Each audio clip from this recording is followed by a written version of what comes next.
Hello my YouTube family, you're watching The Crime Whisper, and today we're taking a deep look into one of Cape Town's most shocking crime stories. Cape Town, a city known for its breathtaking Table Mountain, golden beaches, and rich cultural history, also carries a darker reputation. Behind the postcard-perfect skyline and buzzing tourist hotspots lies a city riddled with organized crime, gang violence, and stories that never make the glossy travel brochures for decades. Cape Town has wrestled with a shadowy underworld where drug syndicates, hitmen and corrupt officials pull invisible strings, and ordinary lives are shattered overnight. This story begins in the suburb of Hanover Park, one of Cape Town's most notorious neighborhoods for gang activity here. Children grow up hearing the echo of gunshots more often than the laughter of playgrounds. The two major gangs the Americans and the hard livings have carved up the area like feudal lords. Every street corner has invisible borders, and stepping across them can cost a life. In early 2017, police officers discovered a chilling scene on a dusty side street. A Toyota Corolla sat abandoned. Engine still warm inside was the body of Rashid Shark Daniels, a mid-level enforcer for the Americans gang. His hands were bound with cable ties, his mouth gagged, and 3 bullets had been fired into his chest at close range. Whoever killed him wanted him silenced, and fast the murder sent ripples through Hanover Park. Shark wasn't just another gangster. He was a man who carried secrets. He handled money collections, drug shipments, and the protection rackets that kept the Americans' empire running. His death was both a message and a puzzle. Who wanted him dead badly enough to risk retaliation from one of Cape Town's most feared groups? Detective Liam Jacobs, a veteran officer with 20 years in the Cape Town Metro Police, was called to the scene. Jacobs had seen countless gang-related murders, but something about Shark's execution gnawed at him. The precision suggested professionals, not rival street kids. The gag in Shark's mouth hinted that interrogation had taken place before the bullets ended it all. This wasn't random, it was deliberate. By the next morning, rumors spread like wildfire across the Cape Flats. Some whispered Shark had been skimming money off drug deals. Others suggested he had turned informant for the Hawks, South Africa's Directorate for Priority Crime Investigation. A third, more terrifying rumor claimed Shark had double-crossed his own bosses and the Americans, keeping vital shipments for himself. The truth, however, was darker. Shark's murder was only the first domino in a series of killings that would rock Cape Town's underworld. Within a week, 2 more bodies appeared, both small-time pushers associated with Shark, both executed in the same style: tied, gagged, shot at close range. Detective Jacobs and his team worked around the clock. He knew that if this pattern continued, Hanover Park would spiral into a loud war. Yet whenever he tried to question witnesses, doors slammed in his face. The community lived in fear. Talking to police was a death sentence, and everyone knew it behind the scenes. Whispers grew louder. A rival gang, the Sexy Boys, had been expanding their influence, operating out of Bel. They were moving aggressively into the Americans' territories. But this didn't feel like a turf war, it felt like something bigger, something orchestrated. One night, Jacobs sat in his cramped office, surrounded by case files, cigarette smoke curling in the air. His junior officer, Constable Mariah Davids, placed a folder on his desk. Inside was surveillance footage from a petrol station near the scene of Shark's murder. A white Mercedes-Benz had been spotted trailing Shark's Toyota just hours before the killing. The car's plates were fake, but the style's sleek, expensive, immaculate was unusual in Hanover Park. This wasn't gang turf business. This was organized crime on a different scale. Jacobs leaned back in his chair, uneasy. He had seen this before. Gangsters playing soldier, while bigger fish swam unnoticed. The murder of Rashid Shark Daniels was no ordinary hit. It was a signal that Cape Town's underworld was shifting, and the people pulling the strings weren't just street thugs. They were men in suits, businessmen by day, criminals by nitas. Jacobs dug deeper. One name began to surface repeatedly: Zubair, a wealthy nightclub owner with rumored ties to international drug cartels. Morat was known for hosting lavish parties in Camps Bay mansions, where politicians, celebrities, and underworld figures mingled behind closed doors on the surface. He was untouchable, but Shark had once worked security at one of Morat's clubs, and it was said he had overheard things he wasn't supposed to. Shark had tried to use that knowledge as leverage. It might explain why he ended up dead still. Jacobs couldn't prove it. Morat's lawyers were too powerful, his connections too deep. But Jacobs had been a cop too long to ignore the patterns.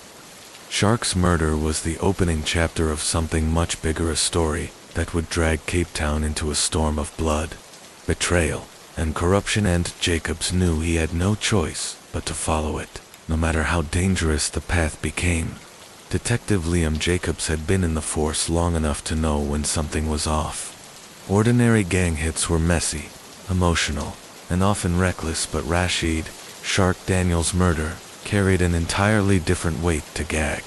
The precision, the silence surrounding it, all hinted at professional killers. 2 days after Shark's body was discovered, Jacobs drove to Hanover Park with Constable Mariah Davids. The streets buzzed with tension. Mothers hurried children indoors, and young men loitered on corners with suspicious eyes. The air felt heavy, as though the neighborhood itself knew something ugly was brewing. Jacobs and Davids stopped at a corner cafe where Shark was known to buy cigarettes. The owner, a wiry man named Yusuf, kept his gaze low as Jacobs questioned him. Did Shark say anything strange before he died?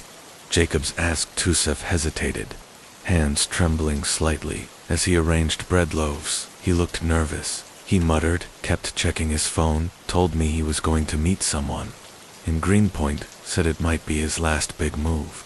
Greenpoint, that was far from Hanover Park's turf wars. It was a wealthy district, filled with nightclubs, restaurants, and luxury apartments, the playground of Cape Town's elite. Jacob's instincts sharpened. If Shark was moving outside his usual territory, he was playing a game above his level that night.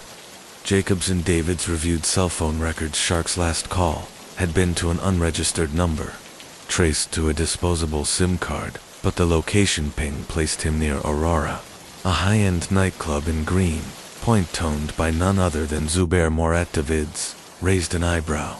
So Shark was in Morat's world. Jacobs exhaled slowly. Looks like it, and that means this isn't just a gang feud, it's something much bigger. Aurora was infamous on the surface.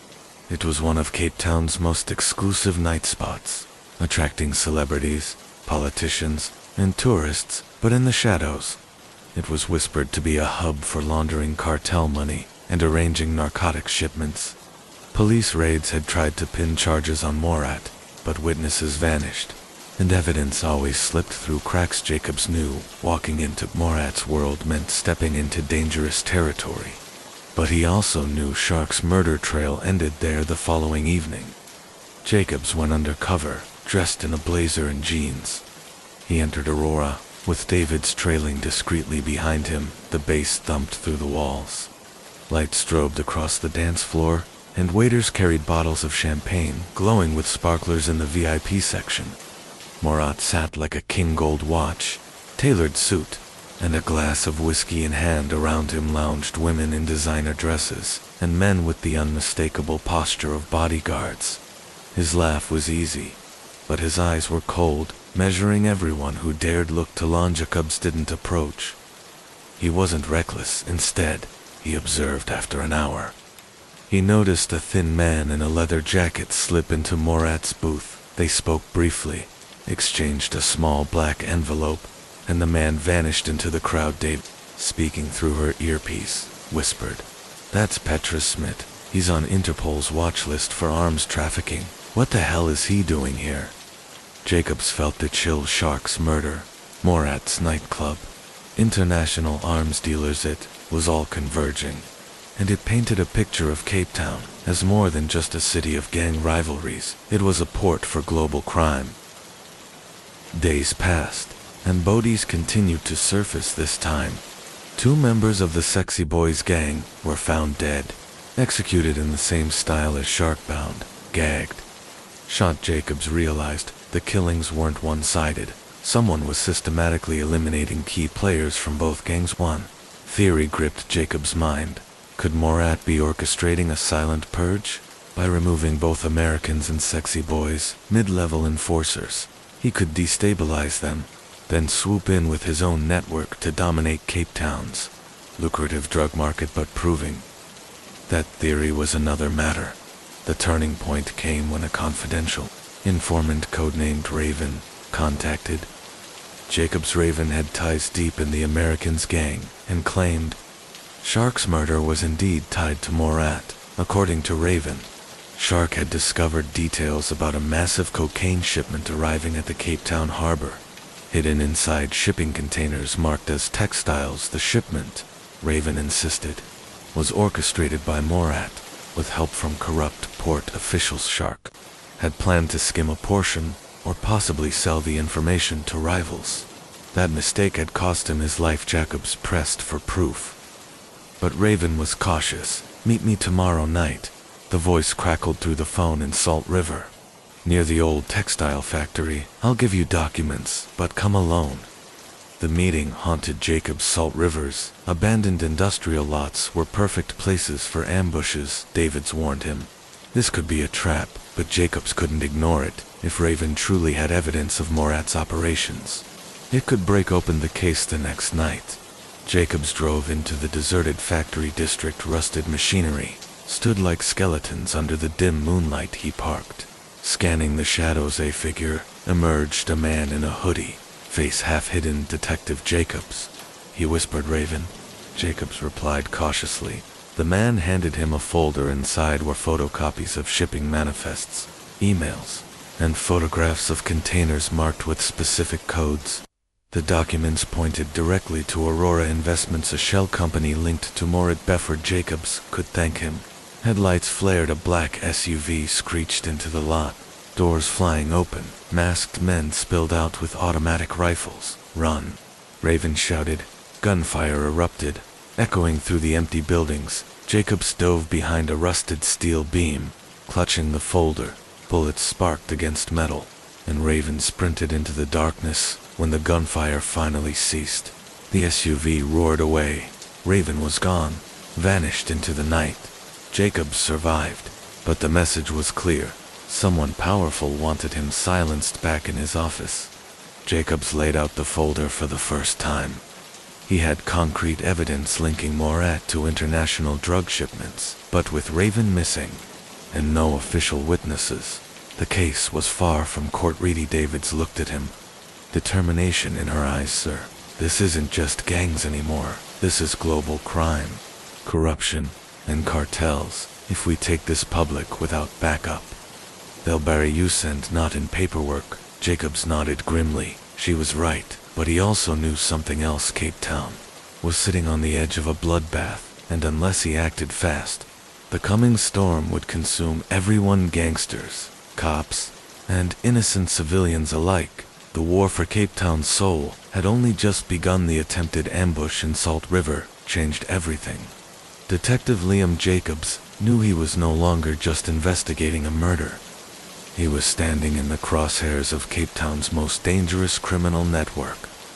The folder Raven had given him was explosive shipping manifests, photographs, and email chains that tied Zubair, Morat's shell company, Aurora Investments, directly to an international cocaine operation. But evidence was fragile without a living witness. The courts would bury it under Morat's high-priced legal team's worse. Jacobs had no idea if Raven was still alive. 2 days after the ambush, Jacobs drove through the Cape Flats. The streets were unusually quiet. Tension gripping neighborhoods like Hanover Park, Bella, and Mannenberg. Word had spread that something bigger than gang rivalries was at play. Both the Americans and the sexy boys had lost mid-level commanders in the same style of execute. Gagged, shot. It was surgical, methodical, and designed to send a message. Someone else was in control. That someone, Jacobs knew, was Morat. Constable Davids sat beside him, scanning case notes. If Morat's plan is to destabilize the gangs and replace them, he's close to succeeding. Both groups are leaderless, paranoid, and desperate Jacobs tapped the steering wheel. Desperate gangs are dangerous if they realize they're being played. This city will burn later that evening. Jacobs received an encrypted message from an unknown number. Raven is alive. Meet at Woodstock Station, midnight. Jacobs debated for hours. It could easily be another trap. But the possibility that Raven was alive and willing to testify was too valuable to ignore at midnight. Jacobs and Davids arrived at the abandoned train station in Woodstock. The smell of rust and decay filled the air out of the shadows. Raven emerged. His hoodie was torn, his face bruised. But he was alive. They tried to kill me.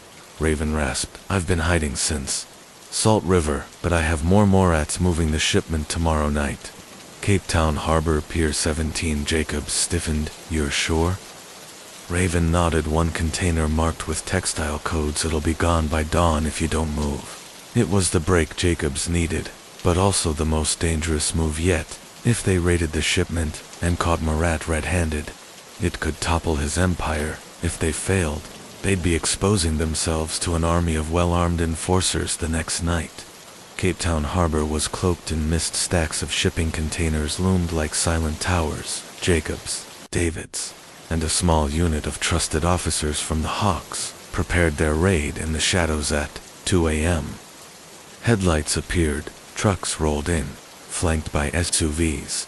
Men with rifles scanned the area as a crane lowered one specific container, its code matching the one in Raven's documents through binoculars. Jacobs watched as Morat himself stepped out of a Mercedes-Benz. He wore a tailored coat, calm as if he were strolling into a boardroom. Around him, armed men barked orders. Securing the shipment, Davids whispered. That's him. He's hands-on. Tonight Jacobs felt the adrenaline surge. This was the moment. Move in. He commanded. The raid erupted in chaos. Officers stormed the pier, shouting commands. Gunfire shattered the still night as Morat's men retaliated. Bullets ricocheted off metal containers, and the harbor lit up with muzzle flashes.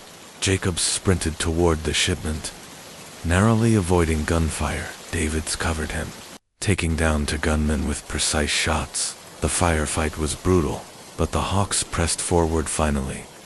Jacobs reached the container. He yanked it open and froze inside. Stacked neatly were not just cocaine bricks, but crates of military-grade weapons, assault rifles, explosives, and tactical gear. This wasn't just drug smuggling. It was arms trafficking on an international scale. Jesus, Davids muttered behind him. This is a war arsenal. Before Jacobs could respond, a voice rang out. Detective Jacobs. Morat stood a few meters away, pistol in hand, shielded by two bodyguards. His expression was calm, almost amused. You think you're a hero? Morat sneered. You've stepped into waters you don't understand. Do you really believe this city wants saving? Cape Town belongs to men like me, politicians, police, even your own superiors. We all feed from the same table. Jacobs tightened his grip on his weapon. Not tonight. The standoff hung in the air, tense and electric. Then, before Morat could fire, David shot one of his guards. Gunfire exploded again, and in the chaos, Morat slipped into the shadows. By the time the pier was secured, dozens of Morat's men were dead or arrested. The container's contents were seized, and the surviving gangsters taken into custody, but Morat himself had vanished back at headquarters. Jacobs faced another blow. Despite the evidence from the raid, higher-ups in the police force moved slowly, citing insufficient direct proof to charge Morat. Powerful lawyers descended like vultures, and politicians whispered about not destabilizing investments. Davids slammed a file on Jacobs' desk. They're protecting him. After everything we saw, after those weapons, how the hell is he walking free? Jacobs rubbed his temples. He knew she was right. The system itself was infected, and Morat had bought protection at the highest levels. Then came the final twist. 2 days after the raid, Raven's body was found in an alley in Athlone, executed with the same cold precision. Gagged, bound, 3 bullets to the chest. His death was a clear message. Morat was still pulling strings, untouchable, and anyone who dared speak would be silent. Killings didn't stop there. Retaliation swept through the Cape Flats. Americans accused the sexy boys of betraying them. The sexy boys accused the police of collusion. Innocent civilians were caught in crossfire for weeks. The sound of gunfire echoed across Hanover Park and Bellher as rival gangs scrambled to reassert controls. Jacobs walked through one crime scene after another. Burned cars, blood-stained pavements, grieving mothers. Every victim was another reminder of how far the city had fallen. Davids looked at him one evening, her voice weary. "Sir, do you ever wonder if we're fighting a war we can't win?" Jacobs didn't answer because deep down, he wasn't sure anymore. But he did know one thing. The raid at the harbor had exposed Morat's true game: drugs, weapons, corruption. The man was more than a gangster. He was a kingmaker, a puppeteer who thrived in Cape Town's chaos. And Jacobs wasn't done with him yet. Cape Town was a city on edge. The firefight at the harbor had exposed something many already suspected, but few dared say aloud. The gangs on the Cape Flats were not the true power. They were pawns, soldiers in a much larger game, and the men pulling the strings wore suits, drank whiskey in glass towers, and dined with politicians. Detective Liam Jacobs felt the weight of it in his bones every step since the death of Rashid Shark. Daniels had brought him closer to the truth. But the closer he got, the more dangerous it became. Raven was dead, dozens of gangsters were buried, and Zubair, the man Jacobs knew orchestrated it all, remained free, protected by money, lawyers, and corrupt officials. The city's newspapers exploded with headlines after the raid. Cocaine and weapons cache seized at Cape Town Harbor. Underworld figure, Marat, questioned in connection to massive arms, bust for a moment. It looked like justice might prevail. Public outrage grew. Activists demanded accountability. Opposition parties in Parliament called for an inquiry into corruption at the harbor, but within a week, the noise died down. Editors were pressured to bury the story under lighter headlines. Witnesses recanted statements. Files went missing from police evidence rooms by the second week. The harbor bust was already fading from the front pages, like it had never happened. Davids slammed a newspaper onto Jacobs' desk. "They're erasing it just like they always do." Jacobs leaned back, exhausted. "That's the problem with this city. Truth doesn't matter unless someone profits from it one night." Jacob sat alone in his office long after everyone else had gone home. He opened the folder Raven had given him and stared at the shipping codes. Each number represented lives destroyed by cocaine, bullets fired in gang wars, children caught in crossfire. He thought about Hanover Park, the mothers who begged him to keep their sons safe, and the empty promises he gave them. He also thought about Morat's words at the harbor. "Cape Town belongs to men like me." Was he right? A month after the raid, Jacobs received an anonymous tip. Morat was hosting a private gathering at a mansion in Camps Bay. Attendees included foreign businessmen, government officials, and even a police colonel. The tip claimed the meeting was to celebrate the safe arrival of another shipment, proof that the harbor raid had barely slowed Morat's empires. Knew he couldn't officially act. Every attempt to arrest Morat had been blocked by higher-ups, but he also knew he couldn't do nothing. He parked his unmarked car a few streets away from the mansion. The sound of laughter and music drifted over the Atlantic waves. Expensive cars lined the driveway. Bentleys, Range Rovers, BMWs. Guards patrolled the perimeter through binoculars. Jacob saw Morat on the balcony, smiling as he shook hands with a man in a tailored suit. Cameras flashed. Champagne flowed from this vantage point. It didn't look like the underworld. It looked like a board meeting for the future rulers of Cape Town. David's voice came softly over the radio. "Sir, what's the plan?"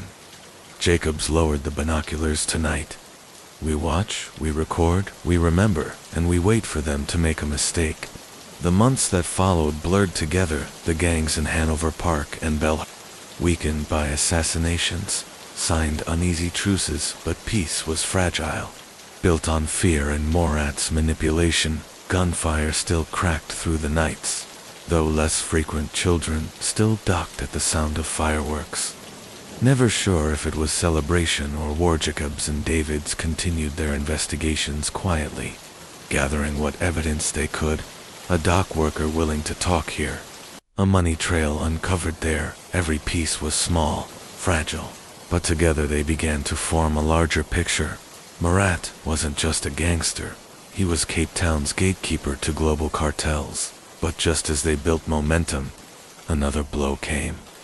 Jacobs received notice from his superiors. He was being reassigned. His work on organized crime was no longer a priority. It was the system's way of warning him. Back off. Jacobs ignored it. He had ignored worse. But he also knew he was running out of alleys one evening. Jacobs walked the streets of Hanover Park alone. He passed murals painted on cracked walls, faces of young men killed in gang wars. Remembered by grieving communities, an old woman stopped him. Her eyes tired. "You're Jacobs, aren't you?" The detective, "Yes." "Ma'am," she studied him for a moment. "We hear stories about the raid at the harbor, about the weapons, about the rich men." Jacobs nodded silently. The woman's voice hardened. "Do what you can, detective, even if they win. Don't let them bury the truth. Our children deserve to know who really killed them." Her words burned into him weeks later. Jacobs sat with Davids, overlooking Table Bay. Cargo ships dotted the horizon, moving in and out like clockwork to most. They were symbols of trade and economy to Jacobs. They were floating tombs, carrying poison that fueled Cape Town's endless cycle of violence. Davids broke the silence. "Do you think we'll ever get him, Murat?" Jacobs stared at the waves. "One day, men like him, they always slip up. Pride, greed, arrogance, something always cracks, and when it does, we'll be there." Davids gave a bitter smile. "Until then, the city bleeds." Jacobs lit a cigarette. "The glow flaring in the dusk, yes, but as long as we're breathing, it won't bleed in silence in the end." Zubair Murat walked free. His empire remained, his wealth untouched. The gangs kept fighting, though now under his shadow the newspapers moved on. The politicians smiled for cameras, but in Cape Town streets, people remembered. They remembered Shark, Raven, the boys shot in Crossfire. They remembered the detective who fought, even when the system turned against him. Cape Town's crime stories were never about one murder, one gangster, or one detective. They were about a city caught between beauty and blood, sunlight and shadow, Table Mountain and the Cape Flat Sand in that city. The war between justice and corruption raged on, silent, endless, unfinished, for Detective Liam Jacobs. The story wasn't over. It never would. Beatty City moved on, or at least it pretended to, after the raid at Cape Town Harbor, after the headlines that briefly exposed the truth, after the political silence that followed. Life in the mother city returned to its uneasy rhythm. Tourists snapped photos at the V&A waterfront. Families picnicked beneath Table Mountain, but in the Cape Flats, the sound of gunfire never stopped. Detective Liam Jacobs sat in his unmarked car outside Hanover Park Police Station, staring at a stack of reports. Since his reassignment, he had been given cases that barely scratched the surface: domestic disputes, petty thefts, vandalism. It was the department's way of sidelining him, burying him under paperwork until he either retired or quit. But Jacobs wasn't wired to quit. One evening, Jacobs received a call from a number he didn't recognize. The voice on the other end was young, nervous. "They killed my brother." The caller whispered he worked at the docks. He saw too much. Jacobs straightened in his seat. "Who is this?" The line crackled. "Doesn't matter, I just want you to know. It wasn't Murat this time. There's someone else. A new player, they call him. The broker." The call ended before Jacobs could ask more. The broker. It was the first he had heard of the name, but the way the caller said it made his stomach tighten. Cape Town didn't need another Shadow King. Yet, in the vacuum left after the Americans and Sexy Boys were gutted, a new predator stepping in was inevitably. Over the following weeks, whispers of the broker spread. He was rumored to be a businessman with international connections, someone who had grown rich, trading in commodities, both legal and illegal. Unlike Murat, he kept no public profile, no flashy cars, No nightclubs. He operated in silence, pulling strings through intermediaries, never showing his face. Constable Mariah Davids, ever restless, met Jacobs at a coffee shop in Salt River. She slid a folder across the table. Look at this, 3 gang leaders killed in the last months. Same precision as before. But Morat's men weren't involved. These were professionals, clean, surgical. Jacobs flipped through the photos, gags, bindings, bullets to the chest. His chest tightened, the same signature. Davids nodded grimly. The broker's cleaning house, and if he's real, he's more dangerous than Morat. Men like him don't just want power, they want invisibility. Meanwhile, Morat wasn't gone. He reappeared in the headlines briefly, accused of tax fraud. But the case collapsed in court. He continued to move through the city like a phantom, attending exclusive dinners, cutting deals behind closed doors. Yet Jacobs noticed something subtle. Morat's presence in the Cape Flats had weakened. His grip on the gangs was loosening, and rumors suggested he was now paying tribute to someone else. Could it be the broker? One night, Jacobs was driving home when headlights filled his rearview mirror. A black SUV tailed him through District 6. Matching his every turn, instincts kicked in. He cut down a side street, swerved into an alley, and killed his lights. The SUV slowed, paused at the corner, then rolled away. Jacobs sat in the dark, heart pounding. Someone was watching him. The next morning, Davids arrived at his office, pale and shaken. She had found a note under her car windshield. Stop digging, or you'll end up like Raven. The message was clear. The broker, or Morat, was tightening the leash, but instead of deterring them, it fueled their resolve. We need to find him, Davids said firmly. The broker, if he's stepping into Morat's shoes, we can't let him build an empire. Jacobs studied her, the determination in her eyes mirroring his own fatigue. Then we don't fight him like cops, he said. Quietly, we fight him like ghosts. No reports, no superiors, just us, for the first time in months. Jacobs felt purpose again. He knew it was reckless, maybe suicidal, but it was also the only way. If the system was compromised, if the courts were bought, then the only justice left was the kind you carved in the shadow. Town was entering a new chapter of its underworld story. The Americans and sexy boys were bleeding. Morat was wounded, but not gone, and somewhere in the dark, the broker was pulling new strings, reshaping the city's future. As Jacobs lit another cigarette, the skyline glowed in twilight. Table Mountain loomed, silent and eternal, as if watching the endless cycle below. Beauty above, blood below. He took a drag, exhaled into the cold air, and whispered to himself, this isn't over, not by a long shot. The broker, the name now floated through the Cape Town underworld like cigarette smoke in a bar. No one admitted to knowing him. No one claimed to have seen his face, yet his fingerprints, subtle, invisible, were everywhere for Detective Liam Jacobs. The name had become an obsession since that whispered call weeks ago. His nights had been filled with dead ends, sleepless research, and conversations spoken in coded fragments. Constable Mariah Davids called him reckless. Maybe she was right. But Jacobs knew the pattern. Cape Town's gangs didn't move with precision. They were chaotic, bloody, always out for revenge. What was happening now was different, calculated, surgical, as if a chess player had stepped onto the board, sweeping aside pawns and knights alike. The shift in power. The first clear sign came in Manenberg, once the stronghold of the Americans' gang. Its streets had fallen strangely quiet. The bright graffiti, tags once layered with fresh coats to signal dominance, had started to fade. Jacobs and Davids drove through one evening in an unmarked Toyota, watching the neighborhood with suspicion. Children still kicked soccer balls in the dusty streets. Women carried groceries.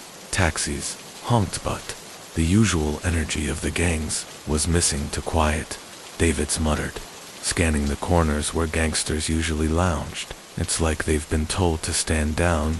Jacobs nodded, gripping the steering wheel. Or they've been replaced. Sure enough, within a week, 3 smaller gangs in the flats announced a truce brokered, they claimed, by businessmen who promised protection and steady income. Those businessmen had no names, No visible organization, but everyone whispered the same thing.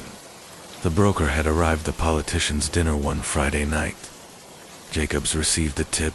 A fundraiser dinner at a luxury estate in Constantia was being attended by politicians. CO's Andrumer had it Morat himself, disguised as catering staff. Jacobs and Davids slipped into the event. Crystal chandeliers bathed the ballroom in golden light. Waiters carried trays of wine, while Cape Town's elite laughed and clinked glasses. And then Jacobs saw him, not the broker, but Morat. The once flamboyant kingpin had grown leaner, quieter. He didn't command the room the way he once had. Instead, he moved carefully, almost deferentially, pausing to speak in hushed tones with a suited man whose face Jacobs didn't recognize. "Look at him," Davids whispered, as she passed Jacobs a tray of champagne flutes. "Morat's not the predator anymore, he's prey." Jacobs' eyes narrowed. Whoever the man was, Morat leaned toward him, listening, nodding. The roles had reversed. Morat, the shark of Cape Town, was now swimming in someone else's tank. But the man vanished before Jacobs could get close. Later, when he checked security footage, the section of video where the suited man should have appeared was mysteriously corrupt. The broker's rules over the next month. Cape Town's crime shifted, shootings dropped, drug prices stabilized. Extortion rackets became organized contributions on the surface. It looked like peace. Politicians praised the decline in violence. Newspapers ran headlines about a new dawn in the Cape Flats. But Jacobs wasn't fooled. He met with an old gang informant, a twitchy man named Frankie Skull Daniels. They sat in a car parked under a broken streetlight, Frankie's hands shaking as he lit a cigarette. "You don't get it, detective," Frankie muttered. "The broker ain't just another gangster. He's got rules, no drive-bys, no sloppy shootings. If you step out of line you vanish. People are more scared now than when Morat was running things." Jacobs leaned closer. "Who is he? What's his real name?" Frankie laughed bitterly. "That's the point. He doesn't have one. He doesn't show his face. He's just there." Before Jacobs could press further, a motorcycle roared past. Two masked riders. Gunfire erupted. Frankie slumped forward, blood spreading across his shirt. Jacobs ducked instinctively, firing back, but the bike disappeared into the night. Frankie's final words gurgled from his throat. "Don't chase him, he'll bury you." David's discovery after Frankie's murder. Jacobs was ready to burn the city down to find the broker, but David's, ever sharper, found another path. She tracked financial flows instead of bodies hidden in offshore accounts, shell companies, and property deals. She found patterns: luxury apartments bought under false names, shipping companies registered to non-existent directors. All the money pointed back to Cape Town Harbor, the docks, she said, slamming a folder onto Jacob's desk. "That's where the broker lives. Not literally, but financially he controls what comes in and out of this city. Guns, drugs, even legal cargo.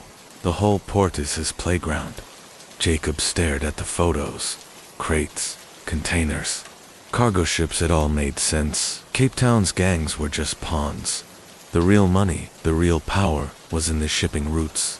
The trap: they devised a plan, using a wiretap from a sympathetic judge. They tracked a suspicious shipment scheduled to arrive late at night.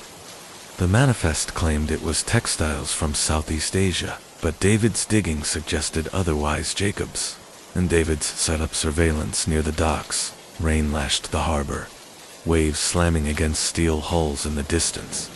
Cranes groaned as containers were offloaded at 2:17 a.m. A convoy of black SUVs rolled onto the pier. Men in tailored suits, not street thugs, stepped out. Among them was Morat. "Here we go," Jacobs muttered, adjusting his earpiece. But then another figure emerged. Shielded by bodyguards, he wore a gray coat, his face obscured beneath a low-brimmed hat, even from a distance. Jacobs felt the weight of his presence. "The broker," Davids whispered. The suited men opened the container. Inside, stacked neatly, were military-grade rifles, enough to arm a small army. Jacob's finger hovered over the radio. He could call it in, summon backup, but something stopped him. Myth. They moved too soon. The broker would slip away. Like smoke through fingers, the message before Jacobs could act. A phone buzzed in his pocket. Unknown number. He hesitated, then answered. A calm, measured voice spoke. "Detective Jacobs, you're watching me right now. That's good. I wanted you to see." Jacobs froze. "Who is this?" "You know who I am. I'm not your enemy, in fact. I've done more for this city in 2 months than your police have in 20 years. The violence is down. The streets are calm. The people feel safe. You should thank me." Jacobs gritted his teeth. "You're a parasite hiding behind suits and money. You think controlling fear is peace." The voice chuckled softly. "Fear is order. Detective without it. Cape Town tears itself apart. Ask yourself, who really benefits from chaos? Not me, not you, but the politicians. Oh, they thrive on it." The line clicked. Dead moments later. The gray-coated figure turned his head toward the surveillance point, though Jacobs couldn't see his face. He knew. The broker had seen him. The fallout by dawn. The shipment had vanished, so had the SUVs. When Jacobs and Davids returned to headquarters, they were summoned to the commissioner's office. A senior official stood waiting, arms folded, expression cold. "You two are off the case," he said flatly. "Effective immediately," Jacobs protested. But the official cut him off. "No discussion. You're playing with fire. The department can't protect you. Walk away before you get burned outside." Davids leaned against the wall, pale there in his pocket. Liam, all of them, the politicians, the cops, maybe even the courts. Jacobs clenched his fists for the first time in years. He felt the crushing weight of futility. How do you fight an enemy who isn't just in the shadows but owns the light as well?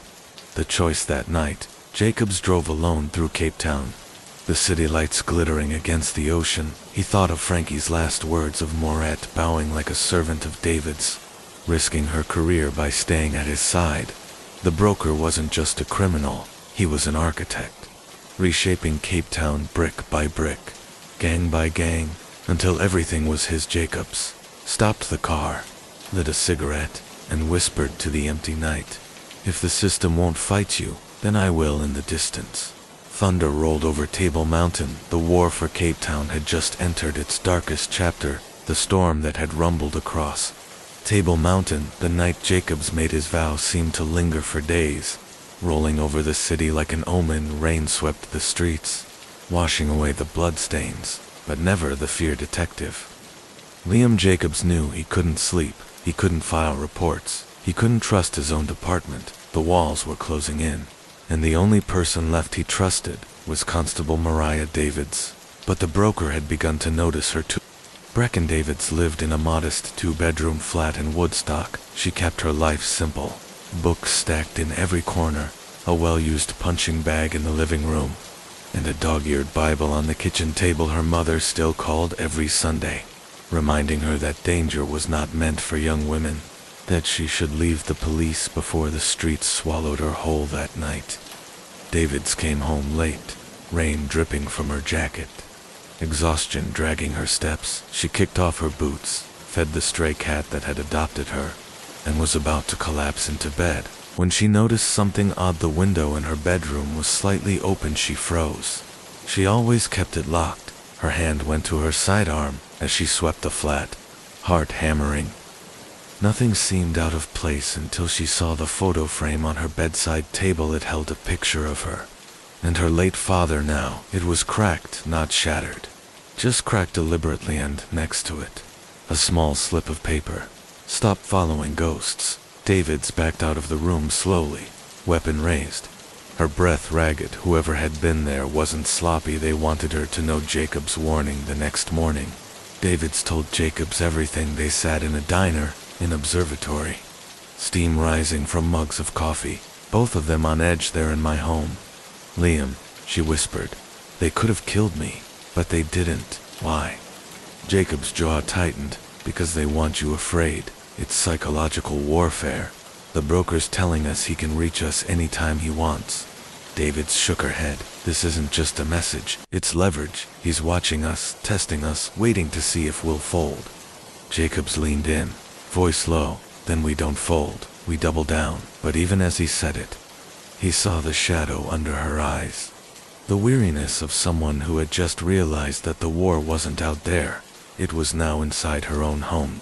The funeral in Hanover Park. 2 weeks later, word spread of another funeral in Hanover Park. A young boy, 13, gunned down in what was officially labeled gang crossfire, but whispers said otherwise. The boy had been a runner, caught carrying a phone that linked him to someone in the broker's network.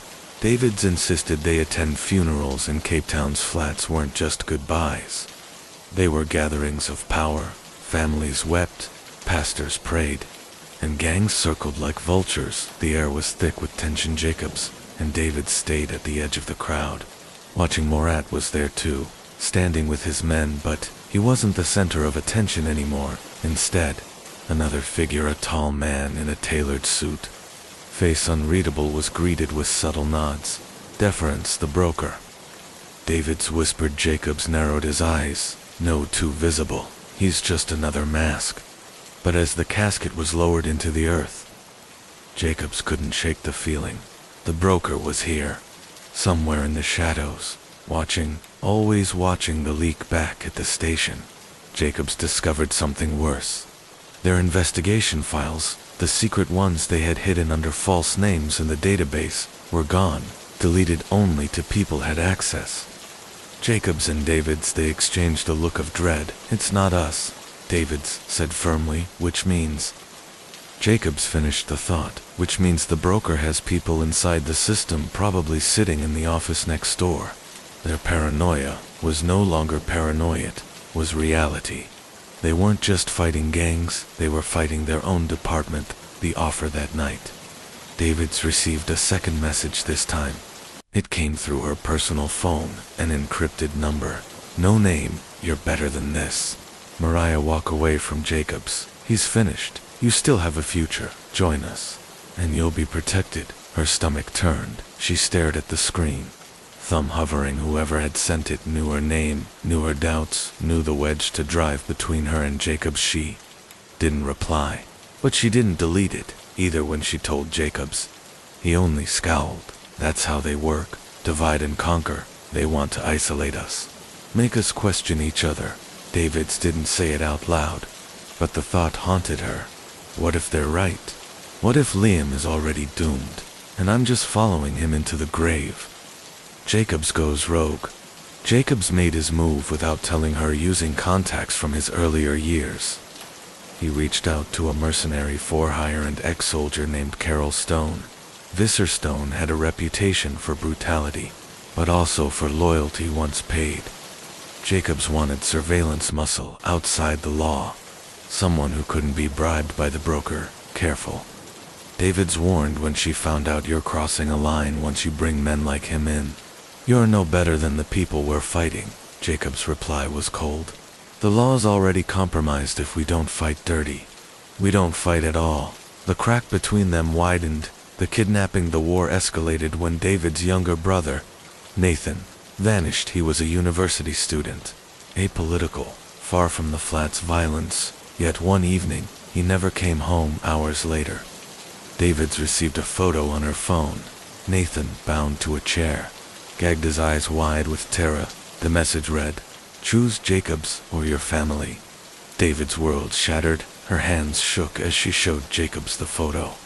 "They've crossed the line," he said darkly. "This isn't intimidation anymore. This is war."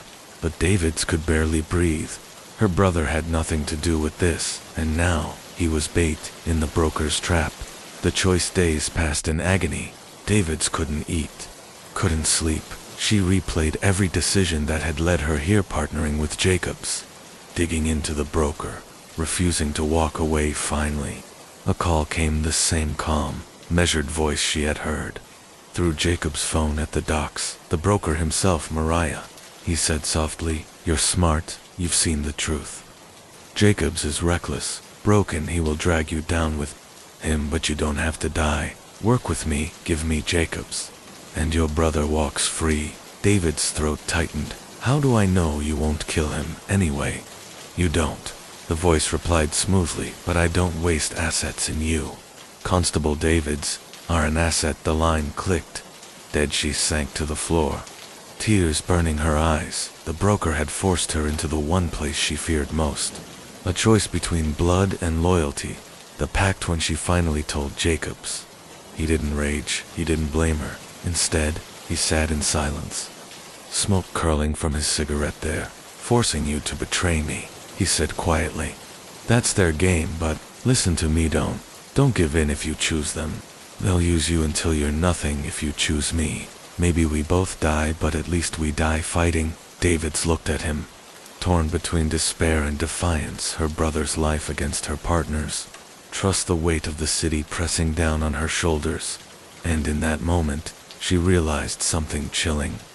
Cape Town wasn't just a battlefield, it was and she was no longer sure which side she was playing. 4 days after Nathan's kidnapping felt like years. Cape Town moved as if nothing had changed. Commuters flooding into the CBD, surfers riding waves in Miesenberg, tourists sipping wine in Stellenbosch. But for Constable Mariah Davids, every second was agony. Her younger brother, the one person she'd sworn to protect after their father's death, was being held by men who saw human life as disposable.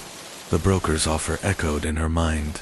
"Give me Jacobs, and your brother walks free." But could she betray the one man who had stood by her when everyone else folded? The plan. Jacobs refused to wait for permission, and he refused to involve the police. "The department is compromised," he growled. "If we report this, Nathan's body will wash up in the harbor before the paperwork clears." Instead, he reached out to Carol Stone Visser, the mercenary he'd brought into their orbit. Stone was ex-special forces, scarred and ruthless, but he had contacts that stretched into every dark corner of the city. Stone examined the photo of Nathan in silence, then tossed it onto the table. "I know that chair," he said. "Rusty metal frame, common in old shipping yards. My bet they've got him in one of the abandoned warehouses near the foreshore." Davids bristled. "That's hundreds of buildings." Stone smirked. "Not if you know who to ask within hours." He returned with intel. A warehouse on Dock Road, officially listed as empty, had shown unusual activity at night. Marked vans, armed men guarding the perimeter. "That's your place," Stone said flatly. Jacobs stared at the map. "Then we move tonight." The rift. But Davids hesitated. She stood alone on the balcony outside, the cold Cape Town wind cutting across her face. Jacobs joined her, cigarette glowing in the dark. "You don't have to come," he said softly.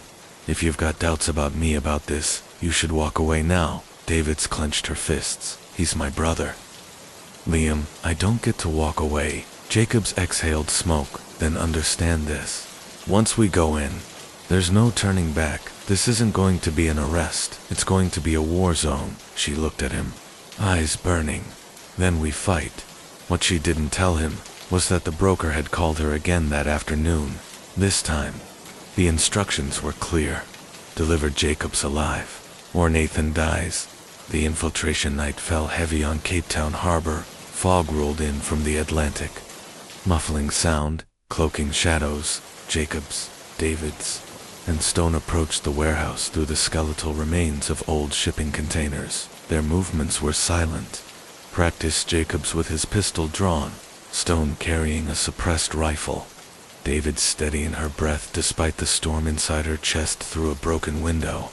They saw him. Nathan tied to a chair in the center of the warehouse, his head slumped forward. Two guards patrolled lazily nearby, AK-47s slung over their shoulders. Stone whispered, "Two inside, likely more around the back. Classic perimeter hold." Jacobs nodded. "We take them quiet, Mariah. Stay close." They moved. Stone slit one guard's throat in silence, dragging him into the shadows. Jacobs took the second with a muffled shot to the chest. Davids rushed to her brother, shaking him awake. His eyes fluttered open, dazed but alive. "Mariah." His voice cracked. "Is it really you?" She cut his bonds, tears stinging her eyes. "I've got you, Nathan. We're getting out." But the moment they lifted him from the chair, floodlights blazed on the trap from the catwalk above. Slow applause echoed. A figure stepped into the light gray coat, brimmed hat. The broker, though his face remained half-shrouded. His presence was undeniable, impressive. His voice carried, calm as ever. Detective Jacobs, Constable Davids. You've proven resourceful, loyal, exactly the kind of people this city needs. Jacobs raised his gun. Let him go. The broker chuckled. Oh, Nathan will leave alive. Even but only if you do what you should have done months ago. Join me, work with me. Not against me. Cape Town needs order, not chaos, and I can give it order. Davids felt her blood run cold. This was it, the moment if she handed Jacobs over. Her brother lived, if she didn't. They all might die. The broker's eyes flickered toward her. Mariah, choose wisely the betrayal that wasn't for a split second. David's hand trembled on her weapon. She imagined raising it against Jacobs. Imagined delivering him into the broker's hands. Nathan's terrified eyes begged her to do it, but then she remembered the cracked photo frame, the whispered threats, the way the broker had reduced her to fear. She steadied her. Eamon fired at the catwalk. The broker ducked back into the shadows as the warehouse erupted in gunfire. Move, Jacobs shouted, dragging Nathan toward cover. Bullets tore through steel beams, sparks raining down. Stone fired back with precision, dropping 2 men as they stormed through the side entrance. Davids covered their retreat, rage fueling every shot. The escape. They burst out the back of the warehouse, gunfire chasing them into the maze of shipping containers. Stone led the way, barking commands, while Jacobs half-carried Nathan behind them. The broker's men fanned out, disciplined, not like street thugs, but trained operatives. This isn't a gang. Jacobs growled between breaths. This is a private army. They reached a getaway van hidden under a tarp stone, peeled it back, started the engine, and they roared out just as bullets shattered the rear window. The van fishtailed onto Dock Road, tires screeching, fog swallowing them. Hold the aftermath back at a safe house in Mitchell's Plain. Nathan lay on a couch, shaken but alive. Davids sat beside him, clutching his hand like she would never let go. Again Jacobs paced the room, fury burning in his eyes. We had him, he muttered, right there, and he let us live. Davids looked up. Why? He could have killed us. Jacobs stopped pacing. Because he doesn't want us dead. Not yet. He wants us to break, to bend, to admit that he's inevitable. Stone leaned against the wall, cleaning his rifle. He's right. The broker doesn't need to kill you. He just needs to make you irrelevant, and if you're not careful, he will. Davids squeezed her brother's hand tighter. She knew the broker hadn't lost tonight. He had proven his reach, his control, his patience, and deep down, she feared the truth. Part of her still wondered if joining him would save more lives than fighting him ever could. The broker's message the next morning. A package arrived at the safe house. No return address. Inside was a single object. A chess knight carved from ivory. Attached was a note. Every game needs its players. The choice is yours. Stay pawns or join me and become kings. Jacobs crushed the note in his fist, rage boiling. This ends one way or another. It ends. Davids looked at the knight, its smooth surface gleaming in the dim light for the first time. She wasn't sure whether it symbolized a threat or an invitation. Either way, the broker had made one thing clear.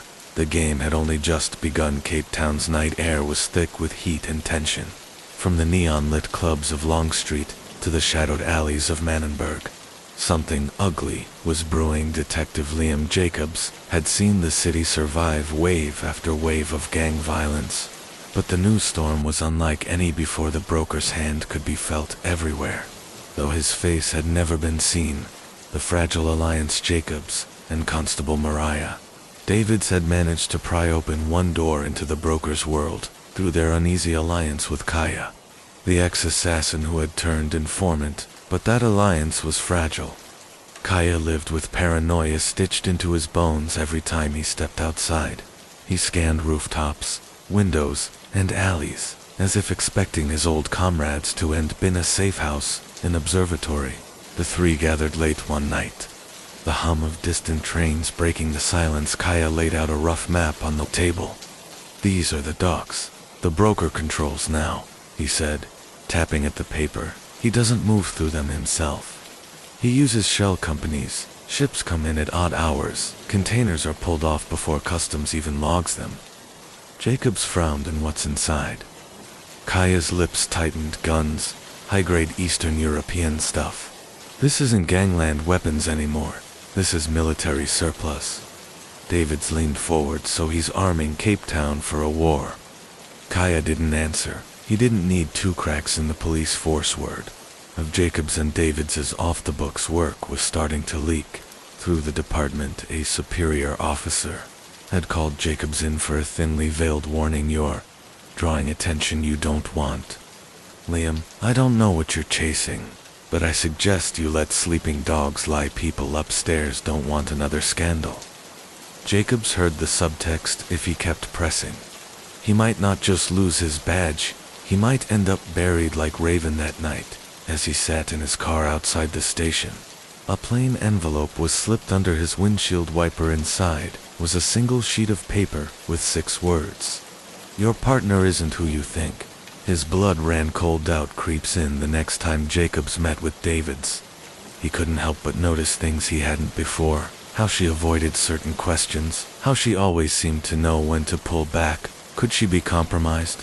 Or was the broker planting seeds of doubt to fracture their partnership? Jacobs said nothing, but the paranoia gnawed at him. The nightclub meeting through Kaya's contacts. They arranged a risky meeting with one of the brokers, intermediaries, underworld fixer, known only as Eddie the Thin. He controlled a slice of Long Street nightlife, funneling cash through music venues and strip clubs.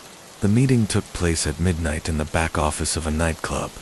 The bass from the dance floor vibrating through the walls. Eddie was wiry, jittery, with darting eyes that never settled. You shouldn't be here, Eddie muttered. The broker, he doesn't like attention. He doesn't forgive either. Jacobs leaned in. Then maybe you should start talking before you end up on his list. Eddie licked his lips. His hands shook. He's not just moving guns, he's bringing in people, mercenaries. Not local muscle foreigners, ex-military. They're here already. Safe houses all over the flats. Kaya cursed under his breath. Eddie lowered his voice. He's building an army. Cape Town isn't the end game, it's just the base. Before Jacobs could press further, a single gunshot cracked from outside the office window. Eddie dropped, blood blooming across his shirt. Chaos erupted. Jacobs dove behind the desk, pulling his weapon. Davids dragged Kaya toward the back exit as the sound of footsteps thundered up the stairwell. Whoever wanted Eddie silenced had found theme. A narrow escaped. They burst into the alley behind the nightclub. A black van screeched to a halt. Doors sliding open. Masked men with rifles poured out. Jacobs fired a volley, forcing them back.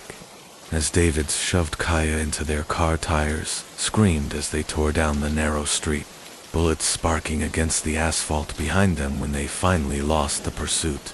Hearts pounding. Jacobs knew the broker had just sent a message. Not only did he know about the meeting, he controlled the very walls around them.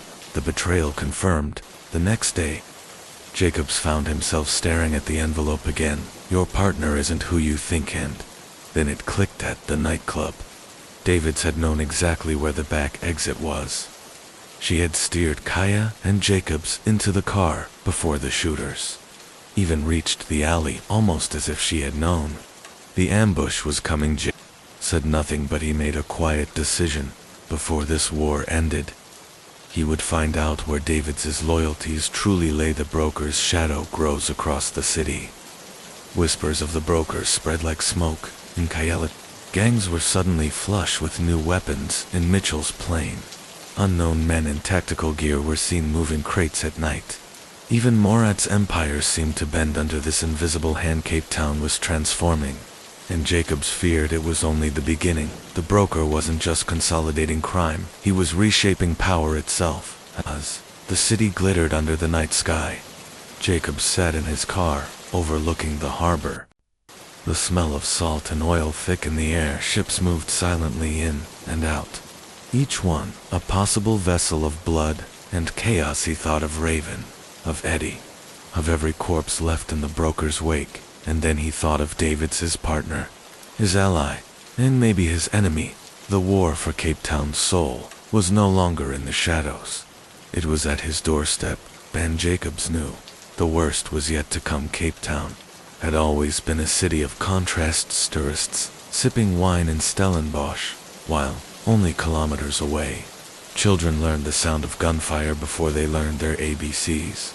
But now the balance was breaking the broker's quiet. Calculated rise had reached its boiling point. Cape Town wasn't just bleeding. It was burning. The first sparks hit started in Mitchell's Plain, a neighborhood already choked with rival gangs. One night, masked men stormed a nightclub with military precision. No shouting, no chaos, just cold efficiency. By dawn, 16 people were dead, including 2 mid-level gang bosses who had resisted the broker's takeover. The next day, the Americans retaliated. Drive-bys ripped through Hanover Park, spraying bullets into homes and shops. Children cowered beneath their beds as AK-47 fire rattled the streets. The city was sliding into open war. Jacobs on the edge. Detective Liam Jacobs watched it unfold like a man gripping the edge of a cliff. Every report that crossed his desk screamed of escalation, new weapons, mercenaries blending into the streets, gangs being swallowed whole by the broker's machine. But the worst part wasn't the violence, it was the silence from above. Politicians spoke of isolated incidents. Police brass called for calm, but did nothing. It was as if the city had decided to look away while its soul burned. Jacobs slammed his fist against the table during a late-night strategy session in the safe house. This isn't random chaos, it's coordinated. He's not just fighting gangs, he's rewriting the balance of Cape Town. Constable Mariah Davids kept her gaze on the floor, and we're supposed to fight him with what? 2 detectives, 1 ex-hitman, and a city that doesn't want to see the truth. Her bitterness stung Jacobs, but what bothered him more was the way she avoided his eyesight. Secret uncovered later that night. Jacobs couldn't sleep. He slipped out of the safe house and drove to the station archives, his badge barely buying him entry. He needed answers about Davids. What he found chilled him. 6 months earlier, she had been seconded to a task force on organized crime, a task force that had been abruptly shut down after a high-level leak. The timing matched the broker's first wave of operations. In her file was a sealed report. Jacobs forced it open. Inside was a single name scrawled across a summary: Mariah Davids, possible compromised asset. Jacobs felt the floor shift beneath him. The envelope's warning had been read. The confrontation the next morning. He confronted her. Who are you working for, Mariah? Her coffee cup froze halfway to her lips. Excuse me? Jacobs tossed the file onto the table. Don't play dumb. I know you've been flagged. I know there's suspicion you've been feeding information. The ambush at the nightclub, the way you always seem one step ahead. Tell me the truth. Her eyes hardened for a moment. She looked like she might draw her gun instead. She leaned forward and hissed, do you think I'd still be alive if I was working against him? I've been inside. Jacobs, I've had to feed him scraps just to stay in the game. If I didn't, we'd both be dead already. Silence stretched between them, heavy and toxic. So you admit it? Jacobs said finally, I admit I've done what it takes to survive. Don't you dare judge me when you're the one dragging us into a war we can't win for the first time. Jacobs wondered if he had already lost her to the broker's web. The broker moves in the open that week. Something happened that shocked even Jacobs. The broker moved in the open. A sleek press release announced the launch of a new logistics company promising jobs and economic revival for Cape Town. The ribbon-cutting ceremony was attended by businessmen, foreign investors, and even a few smiling city officials. But Jacobs saw the truth beneath the headlines. The warehouses the company acquired were the same ones Kaya had marked on his maps. The broker was laundering blood into legitimacy, turning Cape Town's underworld into a corporate empire. Spat when he saw the news on television. That's how he wins. Not with bullets, with contracts and handshakes. The firestorm ignites. The fragile line finally snapped one Friday night. The Americans ambushed a convoy in Athlone they believed belonged to the broker. Instead, it carried one of Morat's lieutenants. Within hours, Morat's loyalists retaliated with grenades in a rival stronghold. By dawn, the flats were ablaze. Entire blocks were caught in crossfire. Hospitals overflowed. Social media filled with videos of armored men patrolling the streets in unmarked vehicles. Cape Town had become a war zone, a choice in the dark and the chaos. Jacobs knew he had to act. The safe house wasn't safe anymore. Kaya's contacts were drying up, and David's... He didn't know if she was his partner or his executioner that night. As gunfire echoed in the distance, Davids stood at the window, watching smoke rise from the horizon. "You can't stop this," she said quietly. "Not anymore. The city belongs to him now." Jacobs's jaw tightened. "Not while I'm breathing." She turned, her eyes unreadable. "Then, you better be ready to die, Liam, because the broker doesn't lose." Her words weren't a threat. They were a promise, the broker's invitation. 2 days later, Jacobs received a package. Inside was a sleek black card with embossed letters. "Detective Jacobs, you're invited, Midnight Table Bay Hotel. Come alone." No threats, no demands, just an invitation. Kaya begged him not to go. Davids said nothing, but Jacobs knew he had no choice. If the broker wanted a meeting, it meant the war was entering a new phase, and perhaps for the first time he would finally look into the eyes of the man who was tearing Cape Town apart. He holstered his weapon, slipped the card into his jacket, and whispered to himself, "This ends tonight, one way or another." The Table Bay Hotel gleamed like a jewel on the waterfront, its polished marble floors and glass walls, a world apart from the burning neighborhoods of the flats. The irony wasn't lost on Detective Liam Jacobs as he walked through the revolving doors outside. Sirens wailed. Inside, tourists sipped champagne. Cape Town always knew how to hide its scars. At the reception desk, a well-dressed man in a gray suit intercepted him before he could speak. "Detective Jacobs," the man said smoothly. "This way." No name, no badge, just an escort. Jacobs followed, his every nerve alive, his hand brushing the inside of his jacket where his pistol waited. They ascended to the top floor. The suite at the end of the hall was guarded by 2 men in black suits, their movements precise, military. They opened the door without a word inside. The room was dim, curtains drawn. A single figure sat at the head of a long glass table, his silhouette framed by the glow of a lamp. "Detective Jacobs."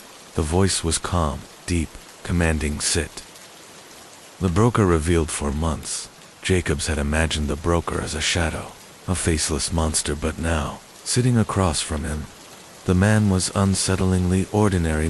Sharp suit, clean-shaven, not flashy, but deliberate. His eyes, though, that was where the danger lived, cold, calculating, unreadable. "You've caused me a great deal of trouble," the broker said, folding his hands. "But I respect persistence. Few men would still be standing after what you've seen."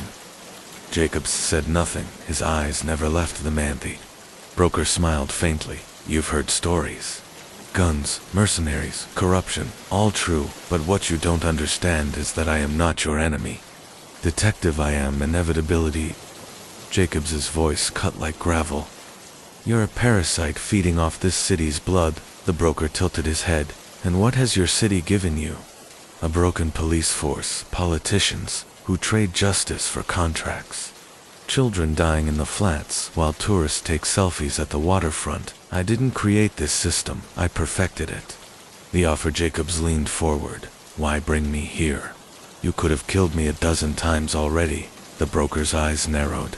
"Studying him because you're useful. You see the cracks in the system, you know the truth, and yet you're still standing. Men like you don't need to be destroyed, they need to be redirected." He slid a folder across the table.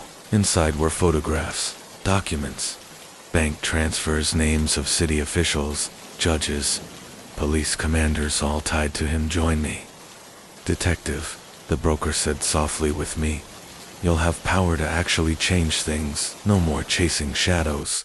No more watching criminals walk free because of corrupt courts. You'll be judge, jury, and executioner. With my resources." Jacobs stared at the folder, his fists tightening. It was everything he had ever fought for. Proof, evidence, leverage, but it was also poison. "You think I'd work for you?" Jacobs growled. The broker smiled again. "Not work for me, work with me." Or he gestured casually. and the two guards stepped closer. "You'll be a forgotten obituary by morning." The double-game Jacobs forced himself to breathe evenly if he drew his gun now. He'd never make it out alive. He needed time, he needed information. "I'll think about it," Jacobs said finally, his voice steady. The broker studied him for a long moment, then nodded. "Good, take the folder. See the truth for yourself when you're ready. You'll know where to find me." The guards escorted him out, but not before Jacobs caught one last glimpse of the broker's face, calm, assured, as if he had already won back at the safe house. Jacobs returned to the observatory safe house with the folder in hand. Kaya was pacing the room, paranoid as ever. Davids sat at the table, staring at her phone. "You saw him," she said, without looking up. Jacobs dropped the folder onto the table. "I saw him, and he offered me a seat at his table." Kaya swore under his breath. "That's how he does it. He doesn't just kill enemies, he recruits them." Davids finally looked up. "And what did you say?" Jacobs' eyes flicked to her. "Sharp and suspicious," I said. "I'd think about it." Silence hung in the air. Davids' expression was unreadable. But for the first time, Jacobs thought he saw a flicker of fear. A fractured team that night. Jacobs sat alone on the balcony, cigarette smoke curling into the night sky. The folder lay open beside him. Every page screamed corruption at the highest levels. But what gnawed at him wasn't the broker, was Davids. If she already had ties to the broker, what role had she played in arranging this meeting? Was she his handler, guiding him step by step toward this moment? Inside, Kaya muttered to himself, "You can't fight him with rules. You'll have to become like him to beat him." Jacob stared into the dark. The weight of the folder pressing on his chest was that the broker's real trap. Not bullets, not bribes, but the slow, corrosive temptation of power. The broker's next move 2 nights later. Cape Town erupted again. Armed men attacked a police convoy transporting evidence from a gang bust. Dozens were killed. The evidence erased. It was a message. The broker owned not just the streets, but the justice system itself. Jacobs knew that city was out of time. The gangs were no longer gangs. They were armies, and the broker wasn't just building an empire, he was building a state. The unanswered questions. Jacob stood in the chaos, outside the burned-out convoy. His phone buzzed. An unknown number. He answered. A familiar voice whispered, "Detective Jacobs, I warned you, she isn't who you think." Before Jacobs could reply, the line went dead. He looked across the smoking wreckage at Davids, who was already barking orders, commanding officers like a natural leader. And for the first time, Jacobs wondered if the war for Cape Town's soul wasn't just against the broker. Maybe it was already sitting beside him. Cape Town was choking. Smoke rose from the flats where gangs had turned neighborhoods into battlegrounds. Schools shut down, clinics were overrun, and shopkeepers closed early. Afraid of stray bullets, the city's leaders promised swift action, but the streets whispered a different truth. The broker owned Cape Town, and Detective Liam Jacobs felt it closing in on him. The evidence, that wasn't enough. Folder the broker had given him was explosive names, payments, shell companies, proof of the corruption that had hollowed out the city. Jacobs had brought it to a contact in internal affairs, one of the last men he thought he could trust. By morning, the folder was gone. The contact wouldn't take his calls, and a memo crossed Jacobs's desk, ordering him to stand down from all organized crime investigations. The message was clear. The system wasn't broken. It belonged to the broker. Now paranoia among allies at the safe. Jacobs confronted Davids. "You knew this would happen," he said, slamming the empty file across the table. "You led me straight into his hands." Davids's jaw tightened. "I didn't steal your damn folder then. Who did?" Jacobs snapped, his eyes cut to Kaya, who raised his hands defensively. "Don't look at me. Man, I'm just trying to stay alive. You two are the ones with badges." Jacobs turned back to Davids. "Tell me the truth. Mariah, how deep are you in with him?" Her stare was like steel, deep enough to keep breathing, but not deep enough to forget why I wear this badge. Her words sounded right, but something in her eyes betrayed a flicker fear. Or guilt. Or both. The ambush that night. Jacob's. David's. And Kaya moved to intercept a shipment rumored to be coming through Cape Town harbor, one of the broker's largest yet. They waited in the shadows near the container yard, listening to the hum of cranes and the crash of waves at 2 a.m. Headlights cut through the fog, trucks rolled in. Flanked by armed men, Jacob signaled to move, but as they stepped from cover, floodlights blazed overhead, blinding them. A dozen rifles swung their way. "Drop your weapons," a voice barked. Kaya cursed. "It's a setup." Jacob's gut clenched. Someone had tipped them off. Someone close. Bullets exploded across the yard. Jacobs and Kaya dove for cover, returning fire. David's was nowhere to be seen by the time they fought their way out, Kaya bleeding from a graze across his arm. The trucks were gone, and David's had vanished with them, the bitter realization back at the safe house. Jacob stitched Kaya's wound with shaking hands. His mind replayed the scene again and again. David's stepping back, her radio clipped to her belt, her eyes flicking to the shadows just before the ambush. He wanted to believe she'd been captured, forced, but in his gut, he knew the truth. "She sold us out," Kaya muttered, wincing as Jacobs tightened the bandage. Jacobs didn't answer. He couldn't. Brokers broadcast 2 days later. Cape Town woke to chaos. A video circulated on every phone. Every screen it showed the broker, seated at a polished desk, his face calm, his voice smooth. "Cape Town has suffered long enough under chaos and corruption," he said. "I offer order. I offer stability. The gangs who resist me will be destroyed. The officials who betray me will be exposed. Stand with me, and Cape Town will prosper. Stand against me, and you will fall."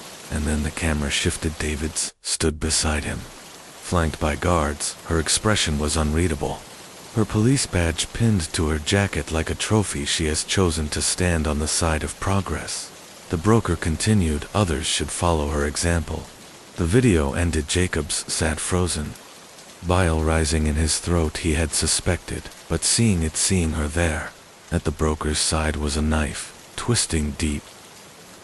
The fallout. The department exploded with whispers. Some called David's a traitor. Others claimed she was undercover, working the inside. The truth was buried in smoke, and nobody wanted to dig too deep. But Jacobs couldn't stop seeing her face on that screen. The woman who had fought beside him, who had bled beside him, was now the broker's allure, his prisoner. Kaya lit a cigarette with trembling hands. "Told you, man, you can't trust anyone. She's gone." Jacobs shook his head, fury burning in his chest. "No, she's not gone. Not yet." The promise that night. Jacob stood on Signal Hill, looking down at the city lights flickering against the ocean. Somewhere in those lights, the broker sat in his tower, pulling strings. And somewhere beside him was Mariah Davids, the partner, who had saved his life more times than he could count. Now wearing the enemy's badge, Jacobs clenched his fists. "This city's mine too," he whispered into the wind, "and I'll burn your empire to the ground before I let you take it." For the first time in months, the rage inside him wasn't just survival, it was purpose, and he knew the next move would be his detective. Liam Jacobs had always believed that betrayal came with a sound, the crack of a gun, the hiss of a lie, the snap of trust breaking, but now it was silent. Just a video clip replaying over and over. Mariah Davids standing beside the broker, her badge gleaming like a scar. He hadn't slept in 3 days. The rage that once drove him was sharper now, honed into something cold and dangerous. Kaya's warning. Kaya tossed a bottle of cheap brandy onto the table.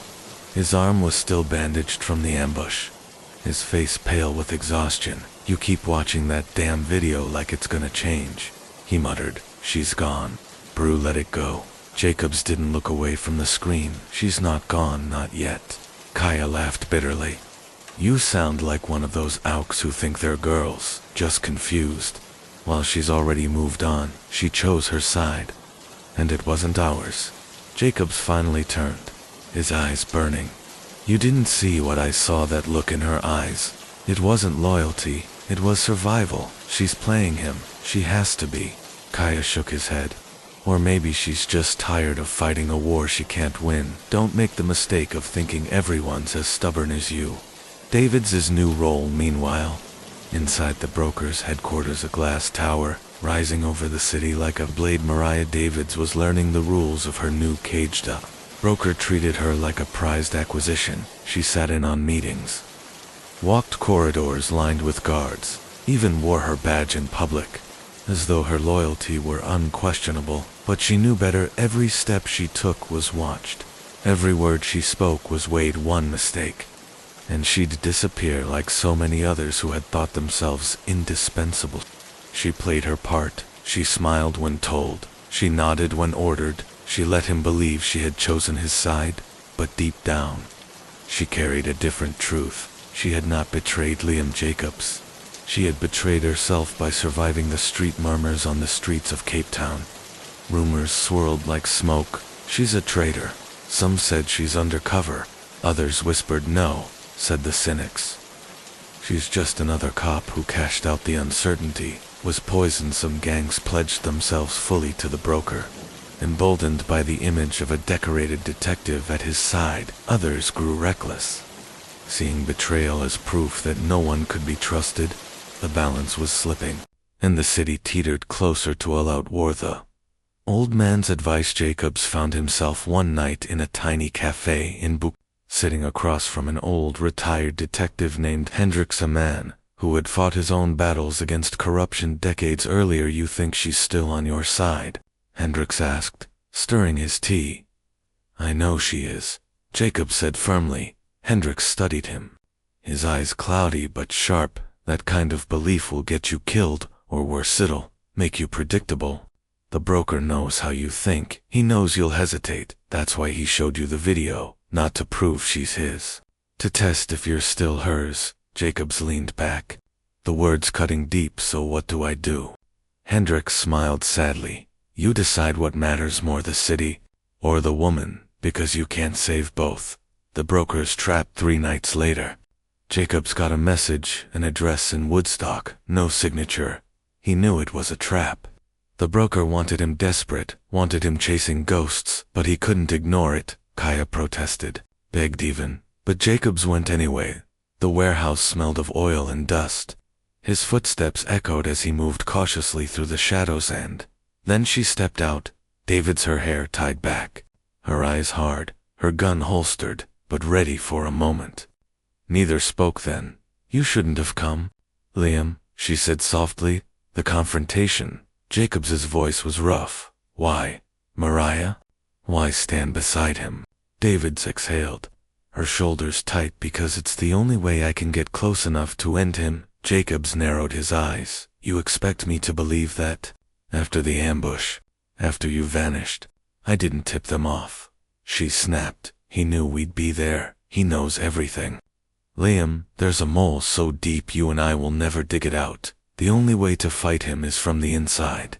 Jacobs studied her face. The Davids he knew was still in there, scarred, but not broken, and yet, he couldn't ignore the possibility she was lying, playing him just as easily as she played the broker. Then why call me here? He asked. Because you're running out of time, she whispered. He's moving something bigger than drugs, bigger than guns. He's consolidating everything. Politicians, gangs, police. When it happens, Cape Town won't just belong to him, it will be him. Jacobs stepped closer. Tell me what it is. Her eyes flicked to the shadows, fear flashing across her face. I can't, not yet, but when the time comes, you'll know. And then gunfire erupted. The escape shouts echoed through the warehouse. Men in black poured in, rifles raised to brokers. Davids shoved Jacobs hard. Go. I'm not leaving you, he barked. You don't have a choice, she snapped, firing a shot that dropped one of the gunmen. They'll kill us both if you stay. Jacobs hesitated only a moment before dragging Kaya from cover and sprinting toward the exit. Bullets chased them into the night, sparks flying off corrugated steel behind him. Jacob saw David still fighting, her silhouette vanishing into the chaos. And then she was gone. Again the silent oath back at the safe. Kaya was furious. She set you up again, Brew. Don't you see it? Every time you follow her, you walk straight into his hands. Jacob stared out the window, jaw clenched. He didn't answer, because deep down, he knew Kaya was right. David's might be playing both sides. She might even be too far gone to save, but he also knew one thing with absolute certainty. The broker's empire was closing in, and if he didn't tear it down soon, there wouldn't be a city left to fight, for he whispered to himself. The words like steel, no more waiting, no more watching next moves, mine. Cape Town's skyline glittered like broken glass to most. It looked beautiful, mountains against the sea. Lights scattered across the city like stars, but Detective Liam Jacobs knew the truth. Each one of those lights was under the broker's shadow, and that shadow was growing. The rumors in the streets word spread quickly through the gangs, hawkers, and nightclubs. The broker wasn't just dealing drugs and weapons anymore. He was buying land blocks of it through shell companies, whole stretches of Woodstock, parts of Kayelicha, even warehouses along the harbor property. Kaya scoffed when Jacobs showed him the files. What's he gonna do?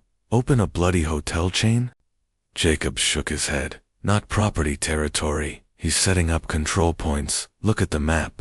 He spread it across the safe house table. Red pins marked the broker's acquisitions. Together they formed a ring circling the harbor, the airport, and the major highways out of the city. He's not just owning land, Jacobs said grimly. He's building a chokehold. The meeting at the docks one stormy night. Jacobs and Kaya staked out a dockside warehouse rumored to be a hub of the broker's new operation from the shadows. They watched a convoy of black SUVs roll in. Dozens of men stepped out, gang lieutenants, corrupt politicians, businessmen in suits, and at the center of it all, the broker himself. Immaculate as always, but what stunned Jacobs wasn't who was there, it was what they brought inside the warehouse. Crates were opened, not filled with cocaine or rifles, but computer servers, routers, surveillance equipment, towers of electronics stacked high like an army's arsenal. Kaya whispered, "That's not drugs, that's data." Jacobs' stomach dropped. The broker wasn't just buying territory, he was building infrastructure, an invisible empire, controlling not just streets, but information. The broker's speech from their perch. Jacobs and Kaya heard the broker's voice carry through the rain. "Gentlemen, Cape Town has always been ruled by chaos, drugs, bullets, bribes. These are tools of the past, but the future is information. Control the ports, control the data, control the flow of money. That is how empires are built." He lifted a glass of wine, "And when this city bends, it will not be to politicians or gangs, it will bend to me." Applause thundered through the warehouse. Jacobs' fists clenched. This wasn't just organized crime anymore, it was state capture. The ghost of David's back, at the safe house. Jacobs replayed the meeting in his head, and one image kept surfacing. David's standing beside the broker during his earlier broadcast. Was she still there? Did she know about this plan? Kaya broke the silence. "I told you, Brew, this is bigger than us. We can't fight him with bullets. He's already 3 steps ahead." Jacobs didn't reply, but he knew one thing. David's held the key. If she was truly undercover, she could expose this infrastructure before it went live. If she wasn't, she was part of the machine either way. He'd have to get to her, again going rogue the next morning. Jacobs walked into police headquarters for the last time. His badge felt heavy on his chest, his gun heavier at his hip inside the captain's office. He tossed the badge on the desk. "You can't just walk away." "Jacobs," the captain growled. "I'm not walking away," Jacobs said. "I'm doing the job you're too scared to touch." The captain leaned forward, lowering his voice. "You're playing with fire. You think you can take down the broker? He owns this place. He owns us." Jacobs smiled coldly. "Then I'll burn down everything he owns." And with that, he left the building, a rogue Mano badge, no shield, no backup, just fury and a target. The first strike that night. Jacobs and Kaya hit one of the broker's warehouses in Woodstock. Inside, racks of servers hummed, guarded by a handful of men. The gunfight was quick and brutal. Jacobs moved like a man possessed, cutting through the guards with surgical precision. Kaya rigged the servers with explosives when they walked out. The warehouse behind them erupted in flames, sending a column of smoke into the Cape Town sky. It was a message the broker responds 2 days later. The city woke to another video, thebrokeragain.com, and smiling. Seated at his desk, some of you may think destruction brings freedom, he said smoothly, but what is freedom without stability? Detective Jacobs has chosen to destroy what could have saved this city. He has declared war on progress. He leaned forward. Eyes sharp, and war has consequences. The video ended with images of 3 men community leaders from Mitchell's Plain who had been found dead the night before. Execution style of message was unmistakable. Jacobs's rebellion would be paid for in blood. Devo Jacobs watched the video in silence. His hands trembled. Not from fear, but from rage. Kaya cursed, slamming a chair against the wall. This is madness, man. Every move we make, he hits back harder. How do we win against someone who owns the whole damn city? Jacobs stood, his eyes burning. We don't win by matching him, we win by tearing out the one thing he can't control. Kaya frowned. And what's that? Jacobs's jaw tightened. David's. She knows the heart of his empire, and I'm going to get her back. One way or another. The hunt begins as the city burned. As the broker's shadow grew, Detective Liam Jacobs, no longer a detective, no longer bound by law, prepared for his most dangerous move yet. He would go into the broker's house of glass. He would drag Mariah Davids out, and he would end this war before Cape Town belonged to a ghost. The city had become a chessboard, and Jacobs had just declared check. Town's skyline had many symbols of power: Parliament, the courthouse, the harbor cranes, but none loomed larger now than the broker's glass tower. It rose above the city like a blade, shimmering in daylight, glowing at night, a monument to his empire. And Detective Liam Jacobs, stripped of his badge and his safety net, planned to walk straight into it. The plan. Kaya slammed his hands on the table when Jacobs explained, "You've lost it. Brew, that tower's crawling with guards, cameras, checkpoints. You go in there. You don't come out." Jacobs leaned forward, his voice steady. "Davids is the key. She's in there if she's truly undercover. She has the evidence we need to bring him down. If she's not..." He paused, his jaw tightening. "Then I'll end it myself." Kaya stared at him for a long time, then lit a cigarette with trembling hands. "You know this is suicide, right?" Jacobs managed a grim smile. "That's why I'm not asking you to come." Kaya exhaled smoke and shook his head like hell. "You're going in alone." The inside man through his old network. Jacobs found an Alaya disillusioned tech contractor named Zubair, who had once helped install surveillance equipment for the broker's tower. "He watches everything," Zubair warned, pointing to blueprints spread across a table. "Cameras, sensors, even facial recognition at the lifts. You can't just stroll in." Jacobs tapped a point on the schematic. "But there's a maintenance shaft that runs the length of the building. No cameras inside. You get me to the 17th floor. I can move from there." Zubair hesitated. "If he catches me helping you, I disappear." Jacobs's voice was firm. "We all disappear if this city belongs to him." Zubair finally nodded. The entry at midnight. Rain slicked the glass walls of the tower. Guards patrolled the perimeter, rifles slung casually, but eyes sharp. Jacobs and Kaya moved like shadows, following Zubair to a service hatch at the back with a flick of his tools. Zubair unlocked it. "This is as far as I go," he whispered. "Good luck." Jacobs gripped his shoulder. "You just gave this city a fighting chance inside the shaft." The climb was brutal: metal rungs, slick with condensation, the air heavy with the hum of machinery. Every step echoed like a drumbeat of Riscat. The 17th floor. Jacobs forced open the panel and slipped into a deserted corridor. Kaya followed, breathing hard. They were inside the encounter. The broker's tower was silent in that strange, oppressive way of places that belonged to powerful men. Expensive art lined the walls. Security doors gleamed with fingerprint locks, and every corner reeked of control. They moved cautiously, hugging the shadows, until voices echoed ahead. Guards. Jacobs raised his hand, signaling silence as the guards passed. Jacobs sprang like a predator, his arms snapping around one man's throat. Kaya dropped the other with a blow from his pistol, but when the bodies hit the floor, Jacobs whispered, "No turning back now."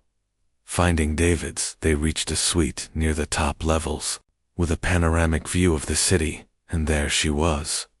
Mariah David's. She stood near the window, silhouetted by city lights. When she turned, her face was a storm of relief, anger, and fear. "Liam," she whispered. Jacobs froze. For months, he had imagined this moment. He couldn't tell if he wanted to embrace her or put a bullet in her chest. "You're either a prisoner," he said slowly, "or you're his partner. Which is it?"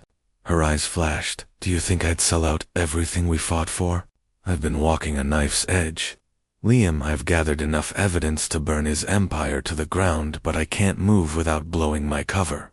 Kaya scoffed. "Convenient every time we see you." "There's a new excuse." Davids stepped forward, pulling a flash drive from her pocket. "This isn't an excuse. This is everything. His accounts, his shell companies, even the politicians he owns. With this, you can end him." Jacob stared at the drive, his heart pounding. If it was real, it was the weapon he needed. If it was a trap, it would finish him. The alarm before he could decide. Klaxons wailed through the tower, red lights flared, shutters slammed down over windows. The broker's voice echoed through hidden speakers. "Smooth and calm as always, Detective Jacobs. I must admit, I admire your persistence, but breaking into my house, that was unwise." Davids's face drained of color. "He knows you're here." Jacobs grabbed her arm. "Then we move now." The running battle guards poured into the corridors, rifles barking. Jacobs and Kaya fired back, dragging Davids with them. Glass shattered, alarms blared. The tower became a war zone. They ducked into offices, overturned desks for cover, sprinted through smoke-filled hallways. Davids fired alongside them, her aim sharp, her resolve fierce. "Which way out?" Kaya shouted over the gunfire roof. Jacobs barked, "We'll find a way down from there." They fought floor by floor, leaving bodies and chaos in their wake. The broker's empire bleeding inside its own heart. The rooftop standoff. At last, they burst through a final door, emerging onto the rain-slick rooftop. The city sprawled beneath them, shimmering under the storm. But they weren't alone. The broker himself stood waiting, flanked by a dozen armored guards. His suit was immaculate, his calmness unnerving. "Detective Jacobs," he said, voice carrying through the storm, "you've brought my wayward lieutenant back to me." "How thoughtful," Davids snarled. "I'm not yours." The broker's smile was thin. "Oh, Mariah, everyone in this city is mine, even you." The guards raised their rifles. Jacobs raised his pistol. Kaya swore under his breath. The city held its breath with them. The cliffhanger rain pelted down. Lightning split the sky, and the rooftop became a stage. For the final act, Jacobs had a single bullet chambered. Davids clutched the flash drive like a lifeline though. Broker stood unshaken, the master of the board, and, somewhere in the storm, Cape Town's fate balanced on a trigger pull.